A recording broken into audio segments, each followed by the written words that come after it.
Buenas tardes, mis queridos educandos. En esta oportunidad vamos a trabajar cómo identificar y visualizar una función. Vamos a entender el concepto de función. Nosotros podemos asociar el concepto de función como a una relación entre dos conjuntos, siempre que haya una equivalencia, o sea, en otras palabras, que para cada elemento del conjunto A, a través de una función le corresponda un elemento del conjunto B. Por ejemplo, tenemos una función que me establece 2x más 1.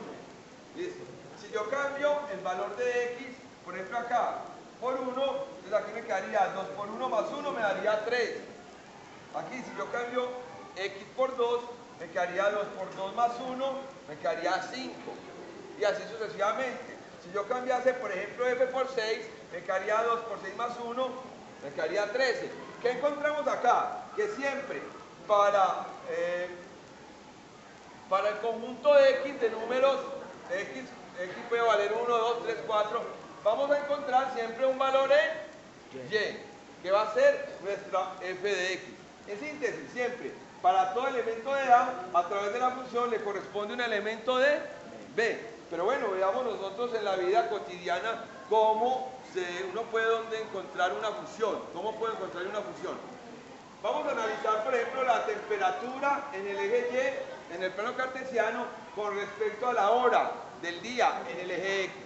Entonces, nosotros conocemos, por ejemplo, a qué horas es la temperatura más baja, ¿en la mañana o en la tarde? Entonces, nosotros podemos asegurar que la temperatura a partir de las 6 de la mañana empieza a ¿qué? A subir. A aumentar. Llega un punto en la tarde donde después de ese punto, esa hora empieza a ¿qué? A disminuir. Entonces miren, aquí se puede encontrar una relación entre la temperatura y la hora del día.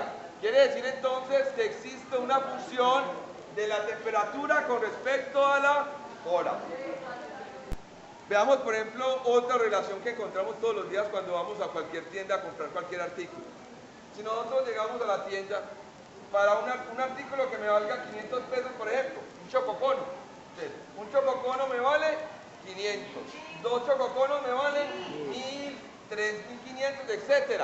Quiere decir que aquí también se puede presentar o se encuentra una función. ¿Entre quién? Entre el valor del artículo y el número, y la cantidad de productos, o el número de artículos. Aquí estamos hablando de chococonos. Entonces miren, hay diferentes funciones, hay diferentes gráficas. Ahora vamos a ver una de la vida real. Por ejemplo, nosotros vamos a un banco y prestamos 1.500.000 pesos al interés del 10%. Entonces, si yo lo fuera a pagar en el mes, vamos a decir que n es el número de meses. Entonces, en el mes número 1, ¿cuánto debo? Pues lo que presté, que fue 1.500.000, más el interés. ¿Que cómo se obtiene el interés? Lo que presté por el porcentaje, que en este caso sería 10%, o sea, 10 sobre 100. Pasemos, por ejemplo, en el mes 2. ¿Cuánto pagaría yo en el mes 2? Sería 1.500.000 más 2 veces lo que pagué el primer mes. O sea, esto es el interés de un mes. Cuando llevo 2 meses, debo multiplicar ese interés por 2. Entonces, 2 por 1.500.000 por 10 sobre 100. Continuemos. Por ejemplo, cuando n en el tercer mes, ¿cuánto pagaría? 1.500.000 más. Pero aquí en vez de 2, yo voy a colocar 3 veces el interés. En forma general, por ejemplo, en el mes 6, pago 1.500.000 más 6 veces ese interés. Ahora, en forma general, ¿cómo se obtiene? Entonces, sería igual a 1.500.000 más n meses por el interés. Entonces, observen que acá ya encontré la función. Siempre lo que debe pagar va a depender de quién. De n, que es el número de meses. Entonces, ahora para terminar, ¿cuáles son los elementos de una función?